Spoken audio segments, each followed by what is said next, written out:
இடங்களிலே சாதி எல்லாம் ஒன்று போல் என்னிடத்தில் ஒத்துமிக வரும் என்று சொல்லி திருச்சம்பதி சென்றிடவே தான் நடக்க பல்லுயிர் வந்து பணிந்தது கிளம்போரி திருச்சம்பாதி அதிலே சென்றவர்கள் தான் இருக்க புரட்சமது பார்த்தான் புகழும் ஒரு நம்பூரி அப்போது சாசிரத்தில் அவனி பல சாதி எல்லாம் இப்போது சும்மா இங்கு வரலாம் எனவே அன்று அந்த சாசிரத்தில் அது கண்டும் அல்லாமல் நன்றந்த ஜனார்கள் நல்ல தேருண்டு பண்ணி தொட்டு கொடுத்து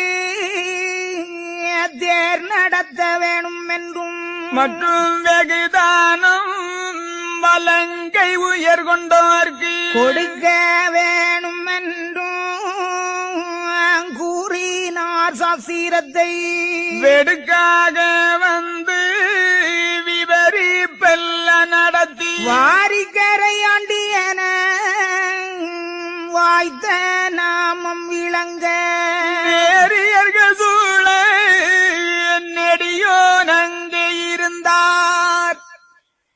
நான் தந்தது ஒன்றும் நாவில் வைக்கவில்லை என்றால் என் சொந்தமாக இங்கிருப்பதென்னடா போ நீதானும் போகும் இடந்த நிலை என்று மாயவரை நிகழ்த்தினான் மானீசன்.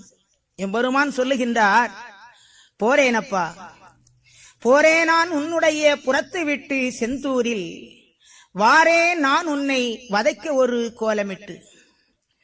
இப்பொழுது நான் இங்கிருந்து திருச்செந்தூருக்குத்தான் எழுந்தருளுகின்றேன்.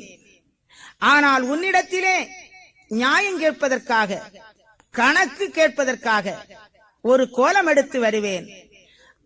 அதுவும் அந்த செந்தூரில் இருந்துதான் நான் வருவேன். போரே, நான் உன்னுடைய புறத்தை விட்டு செந்தூரில் போரே, நான் உன்னுடைய புறத்தை விட்டு செந்தூரில் வாரே, நான் உன்னை வதைக்க ஒரு கோலமிட்டு. எளிய சாணானாக பாவித்து என்னை நீ நடுபேசி விட்டாயே மானீசா. ஏழை எளிய மக்கள், தாழ்ந்த குலத்தவர்கள்